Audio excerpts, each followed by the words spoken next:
Hello everyone, welcome to the next lecture of electronic devices. We are talking about this chapter number 5 on MOSFETs, metal oxide semiconductor field effect transistors. Okay, so in the last lecture we kind of covered this important topic, ID VDS characteristics. A quick summary, when the gate to source voltage is less than the threshold voltage, it's in cutoff, no drain current will flow. As we increase the gate to source voltage, effectively the effective overdrive voltage increases, and that will increase the drain current. We also find out these IV characteristics. We saw that for a smaller values of the VDS, for when the VDS is small, when this VDS is small, the channel behaves as a linear resistance. However, as we continue to increase this VDS, the channel will become tapered, and the resistance of the channel will increase, and that is why we get this region which is called as the triode region.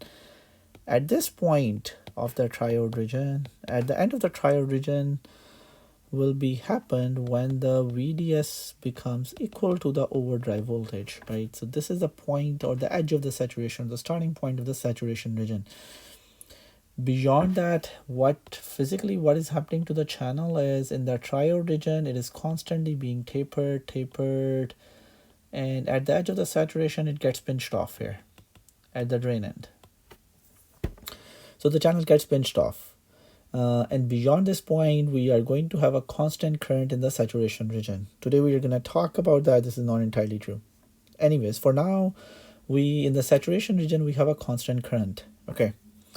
Another important thing, so as our overdrive voltage, so in the saturation region, we see that irrespective of whatever the VDS values are, our current remains constant, right? So if we will plot the ID versus the VOV or VGS characteristics, we get something like this, right? So this is what we discussed. And we saw that this is our transistor behaves as a constant current source being controlled by the gate to source voltage. So it's a voltage controlled current source, right? So and the voltage is the input gate to source voltage or the overdrive voltage.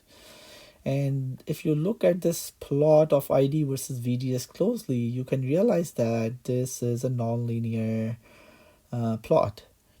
So we operate the transistor in the saturation region to make amplifiers, to develop amplifiers. Today we are going to do an example, and we are going to discuss more in the next chapter as well about this, how we can design the linear amplifiers using the same characteristics or using the same models. Okay, so let's start our today's lecture. Okay. So let's develop an equivalent circuit model of an NMOS operating in the saturation region. So we know that the NMOS operating in the saturation region is a constant current voltage control device. The drain current is constant, being controlled by gate to source voltage. Okay. And we also know that in the saturation, our drain current is independent of the drain to source voltage, and the value of this drain current is determined by the overdrive voltage or the gate to source voltage. This is exactly these two plots that we have discussed, right? In the saturation region, in any of these saturation regions, our drain current is constant and is completely independent of drain to source voltage, right? And in the saturation region, the amount of the drain current is controlled by the gate to source voltage or overdrive voltage. Okay. So let's make an equivalent circuit model. Okay, so we can make an equivalent circuit model which can look something like this. We have a source terminal here, we have a gate terminal here, and we have a drain terminal here. Okay, and you can see that this is the gate to source voltage that we initially apply to induce a channel, and in the saturation region we are going to vary this gate to source voltage to control the amount of the current, the drain current that is going to flow in through the channel. And this is our drain to source voltage. And this is a voltage controlled current source, right? So this is a current source which is being controlled by gate to source voltage here. And for this model, our gate to source voltage is greater than the threshold voltage.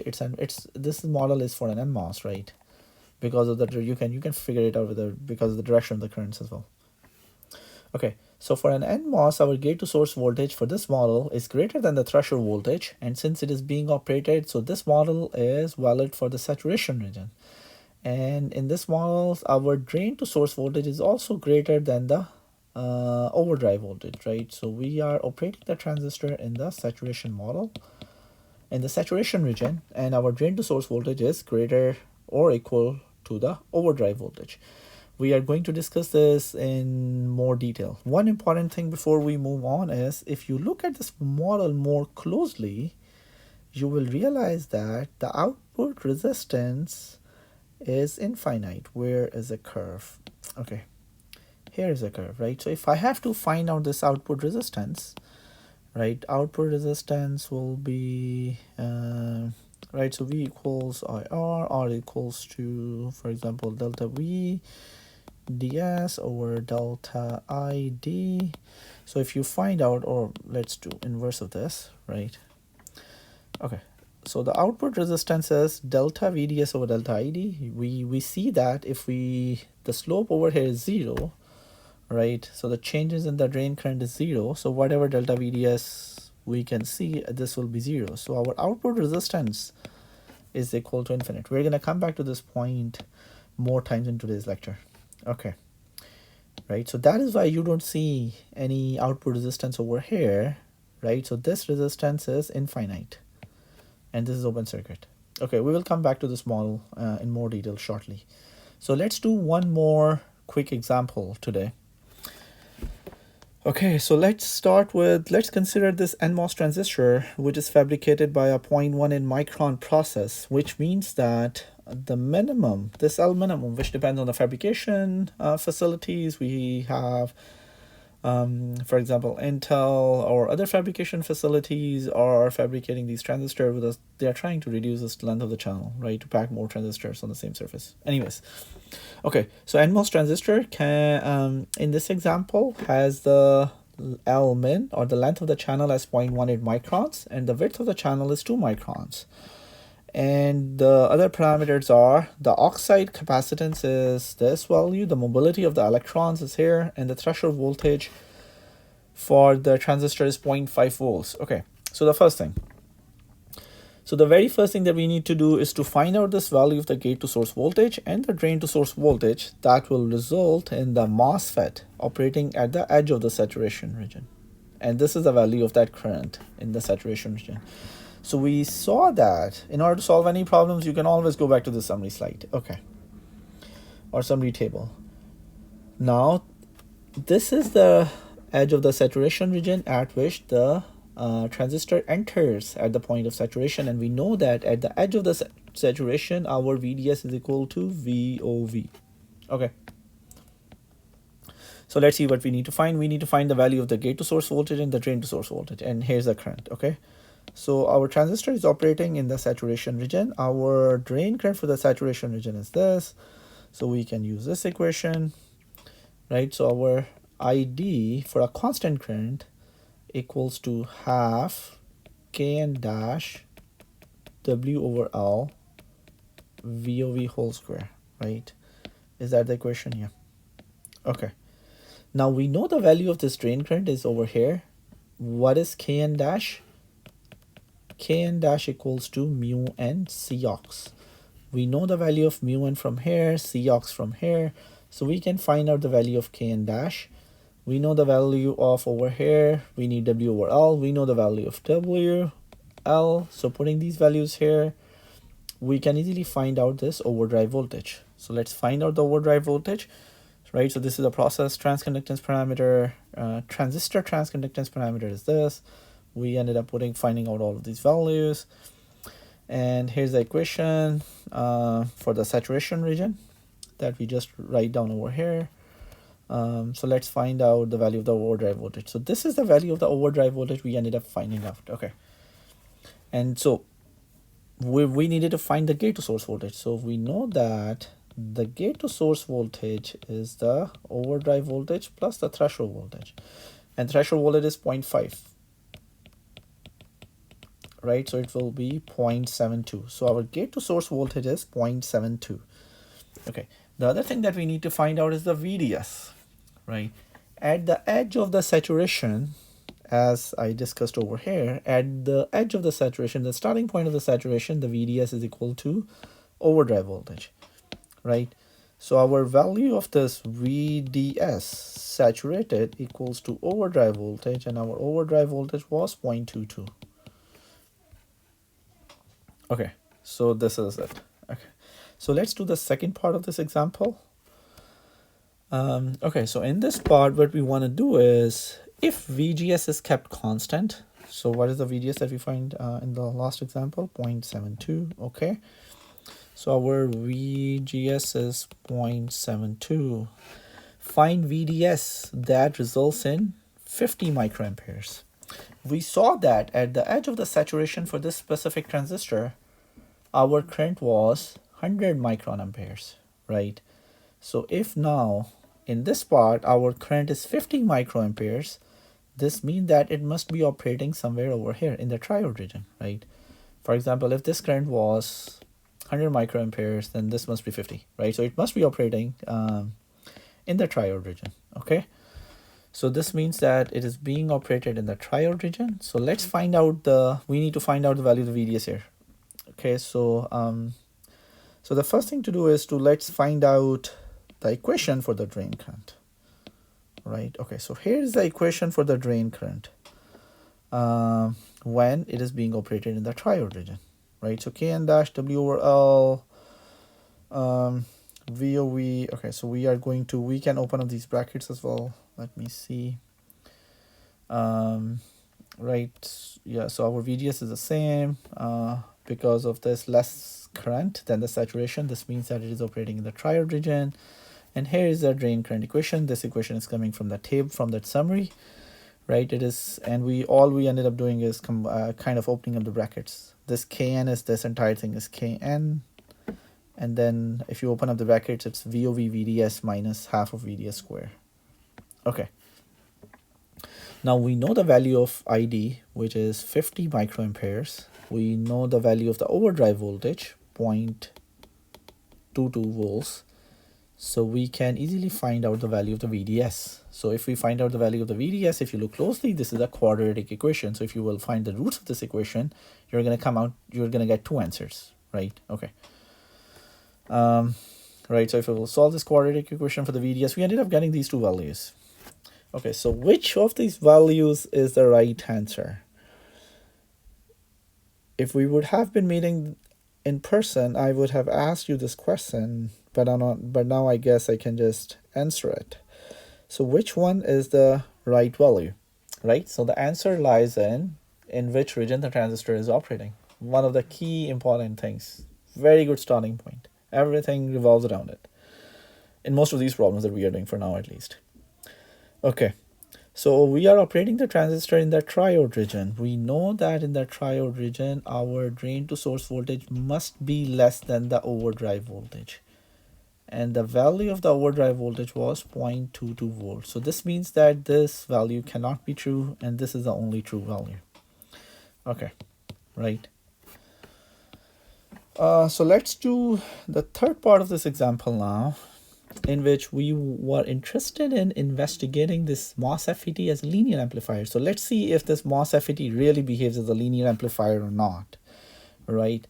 So we say that, okay, we also studied earlier that in order to operate amplifier as for amplification purposes, we operate the transistor in the saturation region, right? So in the saturation region, let's assume that our VDS value is 0.3 volts. And what we are interested in is finding out whether the MOSFET will behave as a linear amplifier or not. So what we will do is we will vary the gate to source voltage from 0.7 volts plus minus 0.01 volts and find out the value of the drain currents, and we will see what the change is. Okay.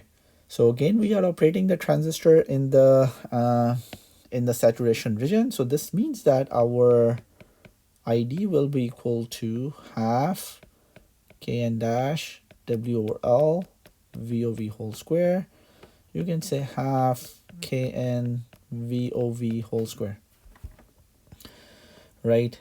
And VOV is, so what is the value of this VOV? VOV is half Kn VGS minus VT whole square. We know the value of VT is 0.5. Our VGS value is changing from 0.7 to 0.71, 0.69. So these are the three values that we want to find out the value of the ID, right? So we already know the value of the Kn from the last from the earlier parts of this example. We already know the value of the VGS, 0.7, 0.71, and 0.69. So we will find out the value of these drain currents, these three drain currents, right? Okay. So NMOS is operating in the saturation region.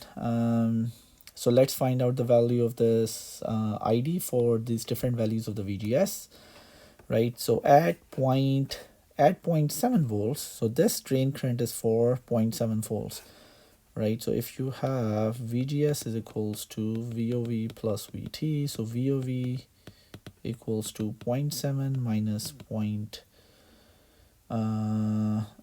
no, sorry, so it's point, so VGS is 0.7, so VOV is VGS minus VT, so VGS is 0.7 and threshold voltage is 0.5, so it should be 0.2, sorry, okay.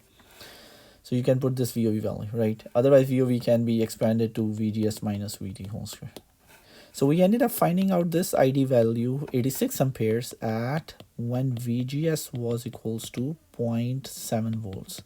We are going to do the same thing. We will find out the values at 0.71 and 0.69, right? So at 0.71, the value of the drain current is 94.8 amperes. And at 0.69 VGS value, the drain current is 77.6 microamperes. Now let's find out the change when you increase the VGS value from 0.7 to 0.71. What is the value of the ID? And similarly, we want to find out when you change the value of the VGS from 0.7 to 0.69, what is the value of the ID? What is the percentage change in the ID, or the change in the ID, right? So when we've increased the VGS by 0.01 volts, right, 0.7 to 0.01, 0.71 plus volts, the change in the current is 8.8 microamperes. And when we decrease it by 0.01 volts, the change in the current will be minus 8.4 microamperes. So if you look closely, the difference in between the drain currents is very small. So this is why we can say that the transistor or the MOSFET can be operated as a linear amplifier for very small changes in the VGS values. So if the changes in the VGS, gate to source voltages, are small, our transistor can operate as a linear amplifier. This is known as a small signal operation. We're going to discuss a lot about these linear amplifiers in much more detail in the next chapter. Okay, and you can also, the same linear amplification thing can also be clear over here, right? So for example, if you are, so this plot is a nonlinear plot, but if you look closely over here in this small section, when the changes in the VGS is very small, right, the changes in the current will be linear as well. So this smaller region is almost linear. This smaller region is almost linear. So we can say that for smaller changes in the gate to source voltage, we can operate the transistor as a linear amplifier. We will discuss about these points in more details. Okay. So let's talk about one more important concept here, which is about this resistance of the transistor, the output resistance, importantly, when the transistor is being operated in the saturation region, right? Over here, we discussed that the output resistance was infinite, and how we ended up reaching to this conclusion is because of this plot,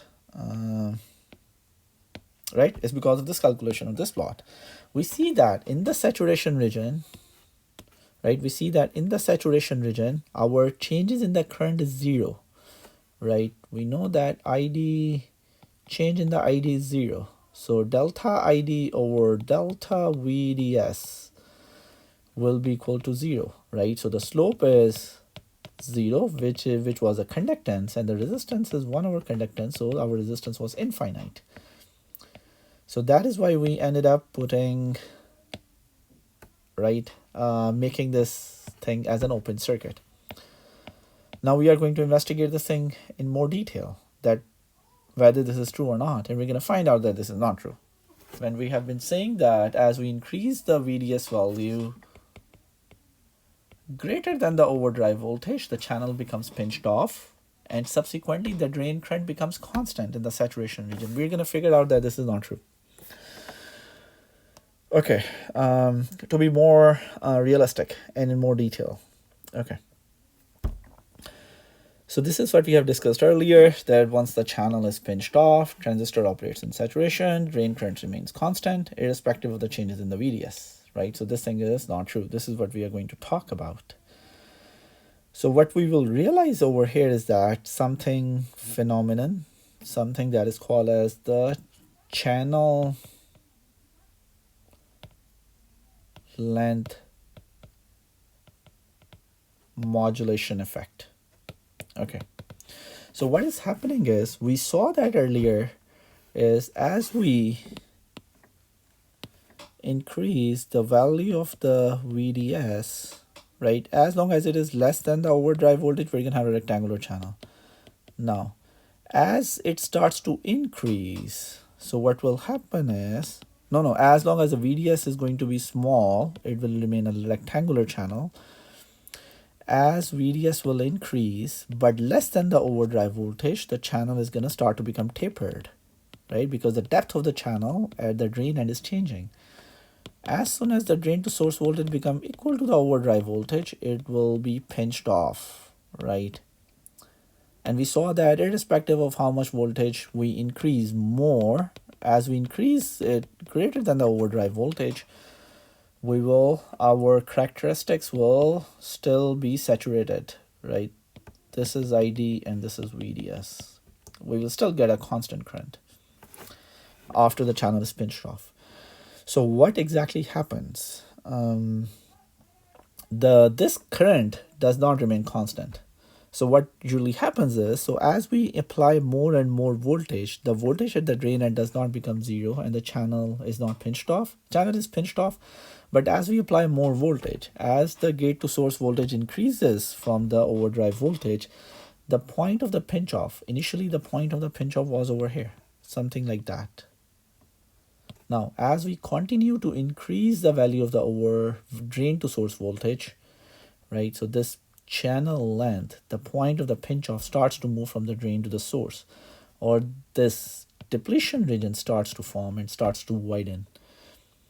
Now, as this is happening, the extra voltage beyond the overdrive voltage, right? So at overdrive voltage, the channel is pinched off.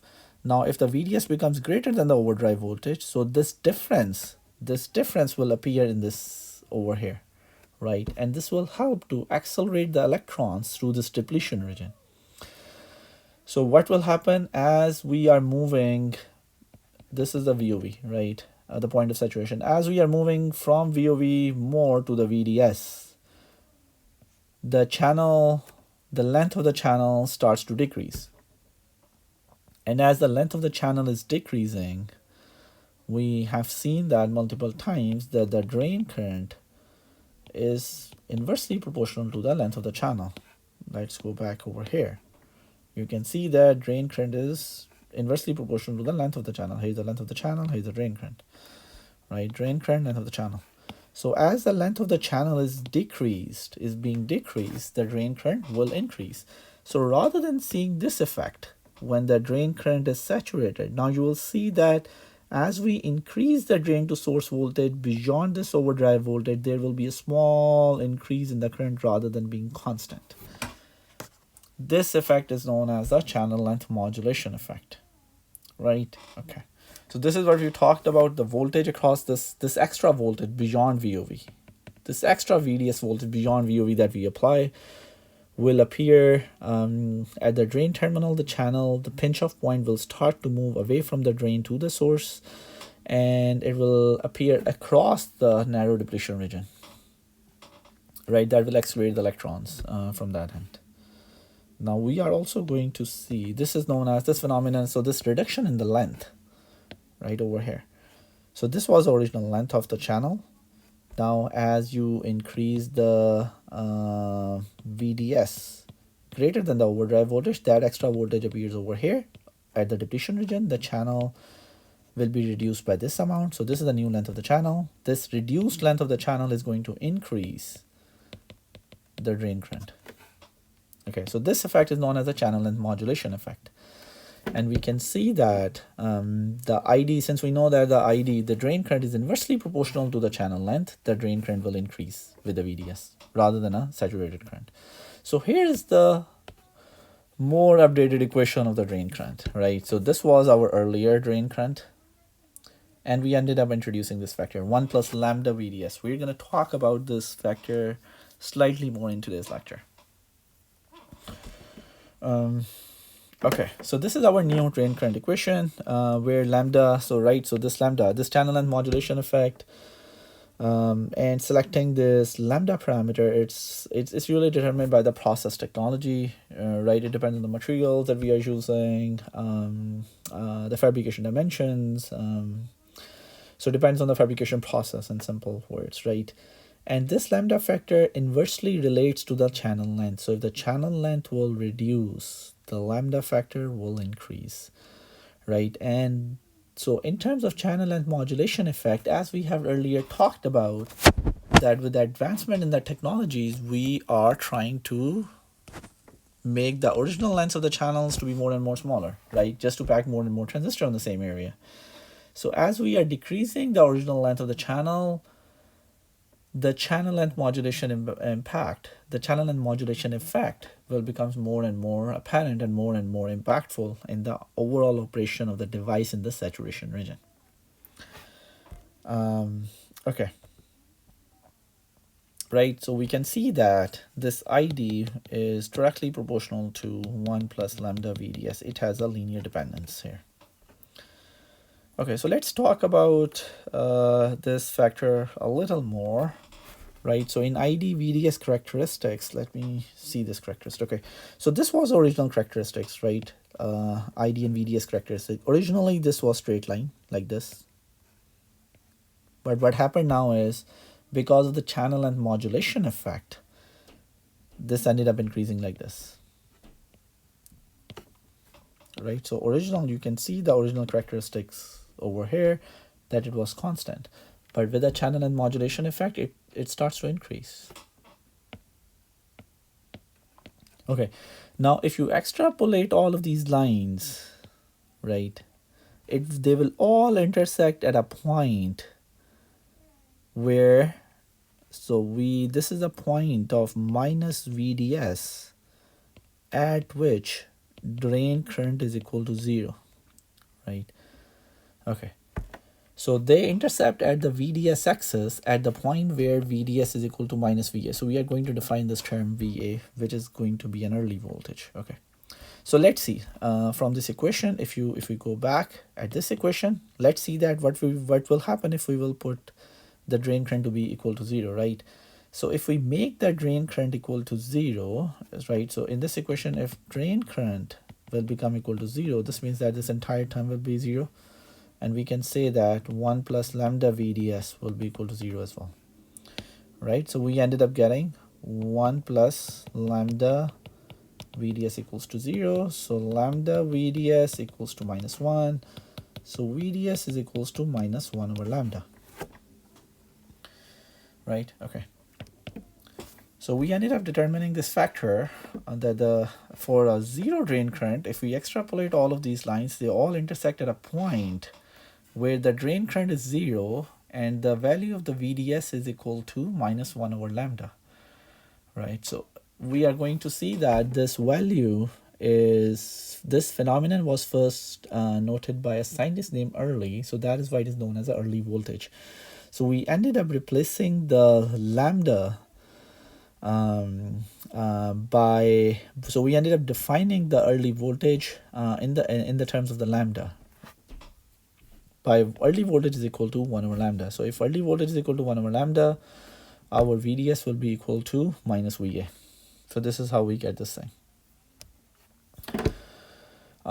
So we kind of discussed this thing before. For a given process, for a given fabrication process, this early voltage is proportional to the length of the channel.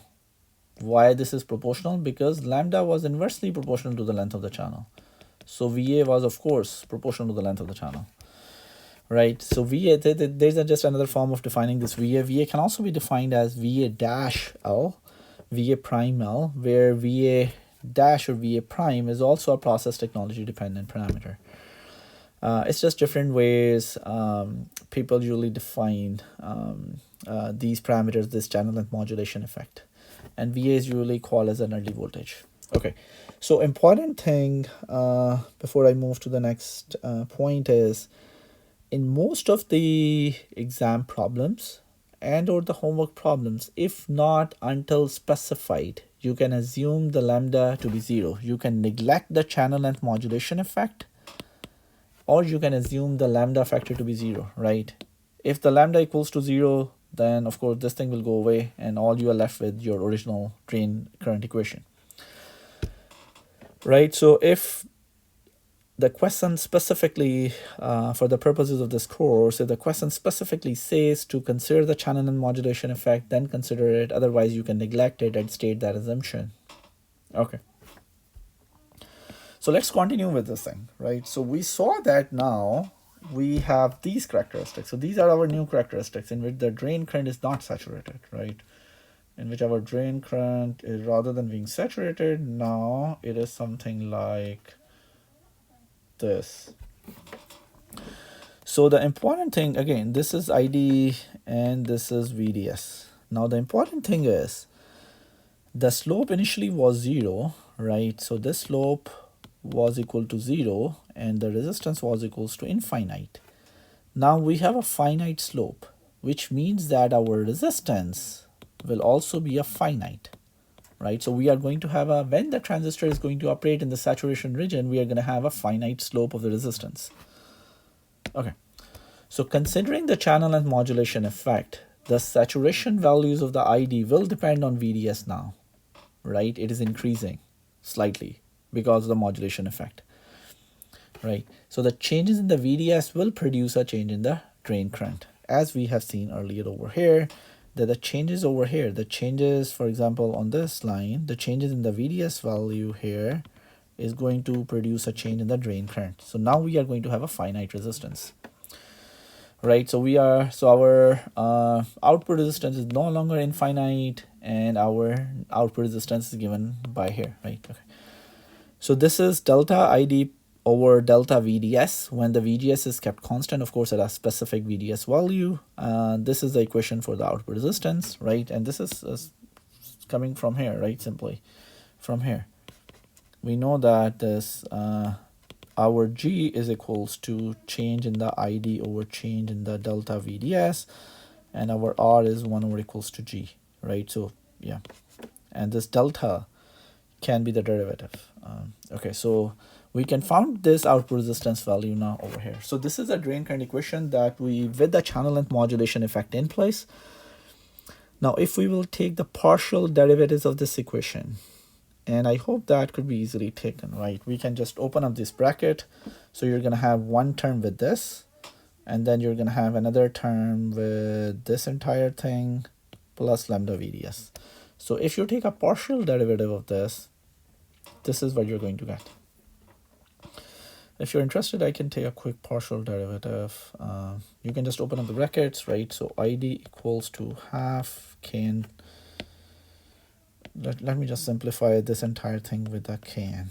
Okay, so half Kn VOV whole square, half Kn VOV whole square into 1 plus lambda VDS. Just open this thing. Half Kn VOV whole square, half Kn VOV whole square, lambda VDS.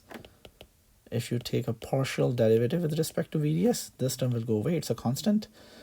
And then since you are taking it with the VDS, this is what you're going to get. You're going to get half Kn VOV whole square into lambda. So this, okay. All right, so this is half Kn VOV whole square into lambda. Right, so this is a partial derivative of this, and R naught is the inverse of this thing. So this is the output resistance that you ended up finding. Now, if you look closely over here, you can see that this output resistance is equal to lambda, and this thing, Kn dash over 2 W over L VGS minus VD whole square. This entire thing, without the lambda, is your actual drain equation, without considering the channel and modulation effect. So you can easily write down this equation as R naught lambda ID over inverse. So R naught can be equal to 1 over lambda times ID if you have to derive this equation, right? So R naught is equal to lambda over ID. Now we know that VA is equal to 1 over lambda from the last slide from here. So let's put VA equals to 1 over lambda here, right? So the R naught will be equal to VA over ID, right? VA over ID. Now we are going to denote this with with another kind of a notation in which we are calling it as ID dash now. The whole, kind of differentiating the both. Where ID dash is the saturation current without the channel length modulation effect, right? So this is ID dash. And so this ID dash is over here. So the output resistance is inversely proportional, right? So the output resistance is inversely proportional to the drain current. And we can also see it from here. As the drain current is increasing, our resistance is decreasing, of course. So if I have to redraw the equivalent model of the transistor being operated in the saturation region, like if I have to redraw this, now rather than making it open circuit, I have to include a resistance in parallel, right? So this is a new model, equivalent model of the NMOS transistor. We have a gate terminal, source, drain terminal is here, gate to source voltage, drain to source voltage, constant current voltage source, transistor. Again, consider this transistor to be being operated in the saturation region. Now we have a finite output resistance that is appearing over here in parallel to the current source.